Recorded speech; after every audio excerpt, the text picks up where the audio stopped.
Hello guys and welcome back to your channel exam republic. तो दोस्तों, आज मैं आपके सामने लेके आया हूँ एक ब्रांड न्यू सीरीज जो कि हमने फोकस करके बनाई है मेंस एग्जामिनेशन के ऊपर। जो कि आपको पता ही है, बहुत सारे एग्जामिनेशन आ रहे हैं मेंस के, बहुत सारे पीसीएस के आ रहे हैं, यूपीएससी का आ रहा है, UP PCS, MP PCS, Haryana का से कॉम्पिटिटिव एग्जाम जो है वो आ रहा है, राजस्थान का जो आ रहा है, उसकी उसकी वजह से हमने एक मेंस से डेडिकेटेड सीरीज बनाने की एक प्रयास किया है यहाँ पे। तो दोस्तों, ये बेसिकली करंट अफेयर से रिलेटेड ही रहेगी और वही टॉपिक्स उठाए जाएंगे जो कि बहुत ही ज़्यादा इंपॉर्टेंट है आपके मेंस एग्जाम के पर्सपेक्टिव से। और दोस्तों, यदि आपका मेंस किसी में आप नहीं भी लिख रहे हैं तो भी ये सीरीज आपके लिए इंपॉर्टेंट है, क्योंकि इसमें जो हम पॉइंट्स कवर करेंगे वो प्रीलिम्स में भी आपसे जनरली पूछे जाते हैं। मैं हमेशा से ये कहता हूँ कि यदि आपकी मेंस की तैयारी अच्छी है तो प्रीलिम्स की तैयारी आपकी ऑटोमेटिकली हो जाती है। तो करंट अफेयर्स पे फोकस रहेगा हमारा इसके अंदर, और इसमें हम हर वीडियो के अंदर केवल और केवल एक ही टॉपिक, मैक्सिमम अगर हम कोशिश करेंगे तो दो टॉपिक कवर करेंगे। और ये एक प्ले कार्ड की तरह होगा, आप इसमें से स्क्रीनशॉट्स ले सकते हैं, 3-4 स्लाइड्स होंगी। आप जब भी फ्री हो तो आप इनको देख सकते हैं मोबाइल में अपने, तो एक तरह से आपका रिवीजन भी साथ साथ होता रहेगा एक बारी देखने के बाद। तो ये बहुत ही इंपॉर्टेंट सीरीज रहने वाली है, तो इसको जरूर फॉलो करिएगा। इसका नाम हमने दिया है बूस्टर शॉर्ट्स, यानी कि शॉर्ट वीडियोस रहेंगे, आपकी मेंस की प्रिपरेशन को ये बूस्ट करेंगे एक तरह से, इसलिए सीरीज का नाम मैंने बूस्टर शॉर्ट्स रखा है। और छोटे छोटे वीडियोस होंगे इसके अंदर, जैसे कि मैंने कहा। तो आज के टॉप वीडियो में हम देखने वाले हैं ग्लोबल मिनिमम कॉर्पोरेट टैक्स के बारे में जानेंगे। एक ही टॉपिक कवर करेंगे हम आज के वीडियो में, बहुत ही ज़्यादा इंपॉर्टेंट टॉपिक है। इसमें मेन मेन जो पॉइंट्स हैं मैं आपको बता दूंगा। अगर आप वही जो 4 स्लाइड्स में आने वाली पॉइंट्स याद रखेंगे, बुलेट पॉइंट्स, तो आप उसको एक्सप्लेन कर पाएंगे किसी भी लॉन्ग फॉर्म आंसर के अंदर। तो आज का टॉपिक हम देखते हैं ग्लोबल मिनिमम कॉर्पोरेट टैक्स। ये इकोनॉमी से और वर्ल्ड रिलेशन से रिलेटेड है और बहुत ही इंपॉर्टेंट टॉपिक है। मैं आशा करता हूँ कि ये किसी ना किसी पेपर, स्पेशली यूपीएससी के मेंस में तो ये क्वेश्चन इस पर ज़रूर बनेगा, क्योंकि ये बहुत ही हॉट टॉपिक है प्रीवियस 6 मंथ्स के अंदर। ठीक है, तो आइए देखते हैं इस टॉपिक के बारे में, आज जानते हैं। तो एक क्या है, ग्लोबल मिनिमम कॉर्पोरेट टैक्स पे एक वर्ल्ड की 136 कंट्रीज के अंदर एक एग्रीमेंट किया गया है कि एक मिनिमम टैक्स होगा कॉर्पोरेट टैक्स को कहा गया है। जो कॉर्पोरेट टैक्स जैसे आपको लगता है इंडिया में 25% लगता है अराउंड, तो ये कहा गया कि एक फिगर होगी जो कि मैं आपको वीडियो में बताऊंगा। उतना मिनिमम कॉर्पोरेट टैक्स आपको किसी भी एंटिटी पे लगाना, कंट्री के अंदर जो भी कंपनीज ऑपरेट कर रही हैं या जो प्रॉफिट डिक्लेयर कर रही हैं आपकी कंट्री के अंदर, आपको उतना टैक्स लगाना ज़रूरी हो जाएगा। तो इसके अंदर 136 कंट्रीज ऑलरेडी साइन अप कर चुकी हैं और इंडिया और चाइना ने भी इसके अंदर साइन कर दिया है। ठीक है, तो और इसका क्या एम क्या है, to redistribute taxing rights and enforce the minimum corporate tax. तो दोस्तों, अभी क्या होता है कि जो कंपनीज हैं वो अपना जो बेस है, यानी कि जो फिजिकल प्रेजेंस है, वो एक ऐसे रीजन या जुरिस्डिक्शन के अंदर रख लेती हैं जिनको कि आप जानते हैं टैक्स हेवंस कहा जाता है। तो इसके अंदर क्या होता है कि उस कंट्री में टैक्स कम लगता है, तो जब वो प्रॉफिट दिखाते हैं तो वहाँ पे 2 या 3% प्रॉफिट लगाया जाता है उनकी प्रॉफिट्स के ऊपर। तो बाकी का बाकी वो प्रॉफिट्स पूरा उन कंपनीज का होता है। और जैसे सपोज कीजिए एक एप्पल है कंपनी, अगर एप्पल यूएस में अपने प्रॉफिट सारे डिक्लेयर करेगी सारी कंट्रीज के अंदर जो वो वर्ल्ड में कमाती है, तो उस हिसाब से उसको ज़्यादा टैक्स देना पड़ेगा यूएस में, क्योंकि वहाँ पे एक हाई टैक्स रिजीम है, 20 से 25% वहाँ पे लगेगा। और यदि वही टैक्स वो अपनी आयरलैंड में, अगर उनकी एक सब्सिडरी है, आयरलैंड एक टैक्स हेवन है, तो उसके अंदर अगर वो शिफ्ट कर देती है टैक्स प्रॉफिट को। अब शिफ्ट कैसे होता है कि जिस कंट्री में प्रॉफिट आप डिक्लेयर कर रहे हैं या जिस कंट्री में आप बेस डिक्लेयर कर रहे हैं अपनी कंपनी का, वहाँ पे आप प्रॉफिट डिक्लेयर कर सकते हैं, वहाँ पे आप टैक्सेशन के लिए एलिजिबल है। और डुअल टैक्सेशन नहीं होगी तो यूएस में उस पर टैक्स नहीं लगा सकती यूएस, क्योंकि ऑलरेडी उस कंपनी ने यानी एप्पल ने आयरलैंड में अपना टैक्स भर दिया है। तो आयरलैंड में जो टैक्स है वो होगा 4 या 5%, यूएस में होगा 20%। तो डिफरेंस 15% का है, वो कंपनी की जेब में जाता है। और नुकसान किसका होता है, यूएस का। यूएस को जो रेवेन्यू मिलना चाहिए, चूंकि उनकी कंपनी एप्पल है, उससे इनको पूरा नहीं मिल पाता है। तो इसको अवॉइड करने के लिए, क्योंकि ग्लोबलाइजेशन का एरा है, ये ग्लोबल मिनिमम कॉर्पोरेट टैक्स को लाया गया है। ठीक है, आगे डिटेल में देखते हैं, मैं आपको आगे समझाता रहूंगा। ठीक है, तो ये 2023 तक लागू कर दिया जाएगा इन सारे के सारे देशों में, और आगे जो भी देश इस ट्रीटी का पार्ट बनेंगे या इस एग्रीमेंट का पार्ट बनेंगे, तो इसमें आपको फिगर क्या याद रखनी है, 2023 में इसको इन्फोर्स कर दिया जाएगा। तो ये आपसे पूछा जा सकता है प्रीलिमिनरी, जैसे कि मैंने कहा आपको, प्रीलिम्स में भी ऑब्जेक्टिव टाइप में बनाया जा सकता है कि कब से ये लागू किया जाएगा, तो ये 2023 से लागू किया जाएगा। फिर अगला क्वेश्चन बन सकता है कि कितने परसेंट इसको मिनिमम रखा गया। बहुत इंपॉर्टेंट है, ये फिगर आपको याद रखनी है। 15% टैक्स लगेगा ग्लोबली ऑपरेटिंग कंपनी को, मिनिमम 15% आपको टैक्स लगाना पड़ेगा। यानी कि आयरलैंड को, अगर जैसे एप्पल वाले एग्जांपल में आयरलैंड को मिनिमम 15% एप्पल पे टैक्स लगाना पड़ेगा।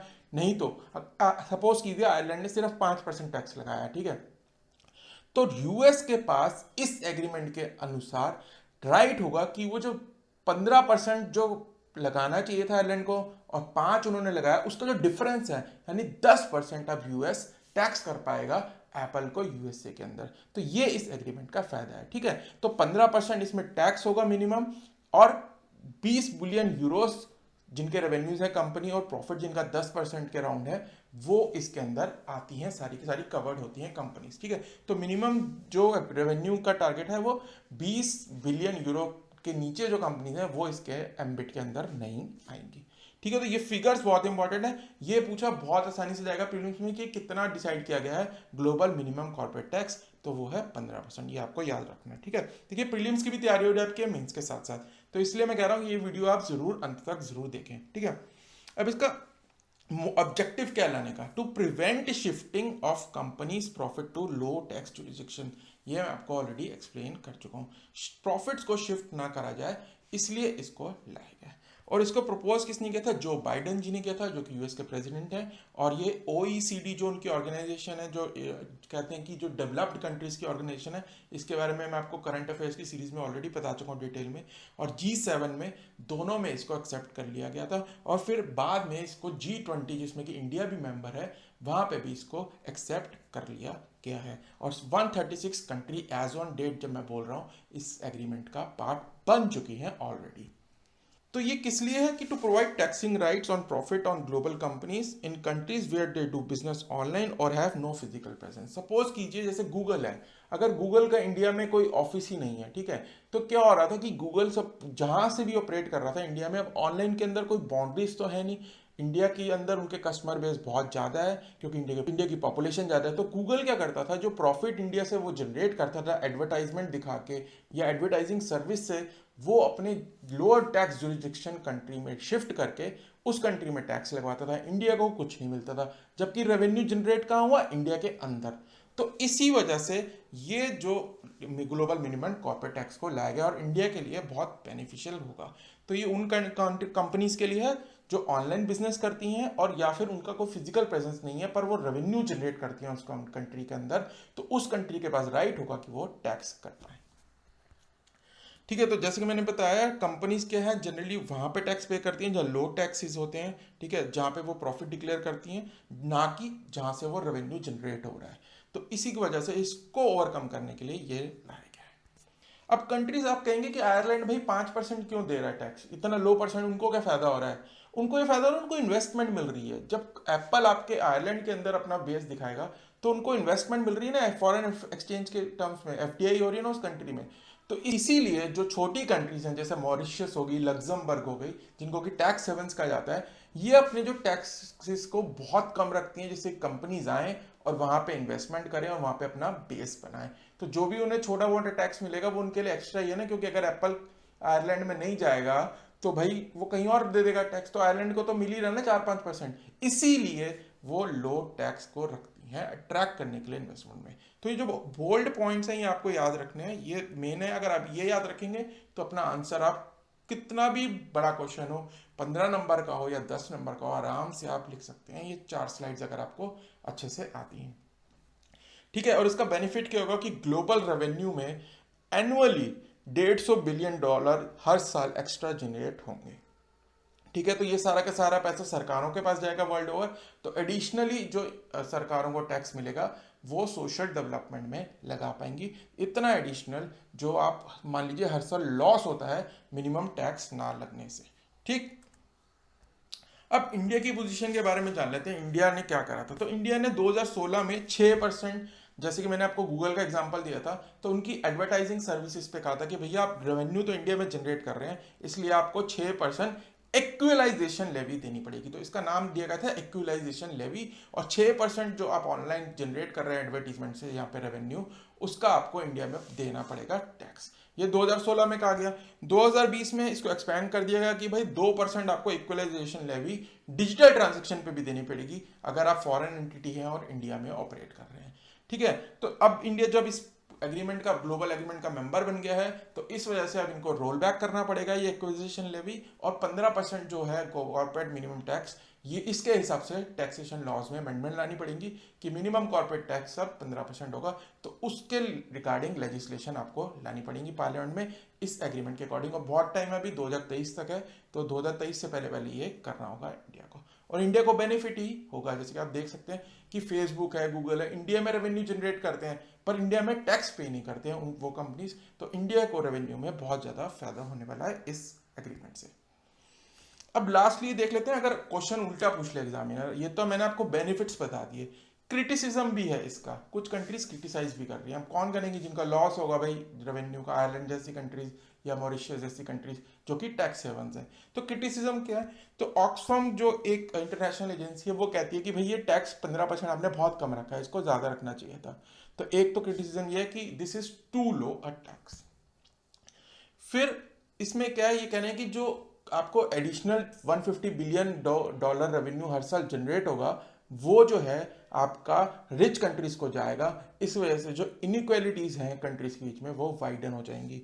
तो ये एक इसका क्रिटिसिज्म है। और ये कह रहे हैं कि जो टैक्स कंपटीशन होता है कंट्रीज के बीच में, लोअर टैक्स रेट्स करती रहती हैं इन्वेस्टमेंट को ट्रैक करने के लिए, तो वो जो उसके इकोनॉमिक बेनिफिट्स हैं उसको ये किल कर देगी, क्योंकि वो अट्रैक्ट नहीं कर पाएंगी कंट्रीज एफडीआई को। ठीक है, और lastly it may suppress the ability to serve the customers in their countries, क्योंकि कंपनी को ज्यादा टैक्स देना पड़ेगा, प्रॉफिट हिट होगा, उनका प्रॉफिट मार्जिन कम हो जाएंगे, तो इस वजह से वो कुछ सर्विसेज शायद लोगों को ना दे पाए जो वो अभी दे पा रही हैं अपनी कंट्रीज में। ठीक है, तो दोस्तों ये था ग्लोबल मिनिमम टैक्स के ऊपर आज का हमारा वीडियो। मैं आशा करता हूँ यहाँ तक देखा है आपने तो आपको पसंद आया होगा, और मैं डेफिनेटली कह सकता हूँ ये किसी ना किसी मेंस एग्जाम में आपको जरूर आएगा। ठीक है, तो ये आप अच्छे से देख लीजिएगा। आगे मैं ये कोशिश करूंगा सिर्फ और सिर्फ इंपॉर्टेंट टॉपिक्स लाए जाएंगे इस सीरीज के अंदर, बूस्टर शॉर्ट्स के अंदर। ठीक है, तो उसको आप देखते रहिए, फॉलो करते रहिए। अगर आप नए हैं हमारे चैनल पे, अभी तक सब्सक्राइब नहीं किया है, तो एक सब्सक्राइब कर लेना है, एज वही एक हमारा एक्चुअल रिवॉर्ड है इतनी मेहनत करने का। और यदि ऑलरेडी सब्सक्राइब है तो एक लाइक जरूर कर दीजिएगा। तो दोस्तों मिलते हैं हम अगली वीडियो में बूस्टर शॉर्ट्स के साथ, तब तक के लिए bye bye and happy learning.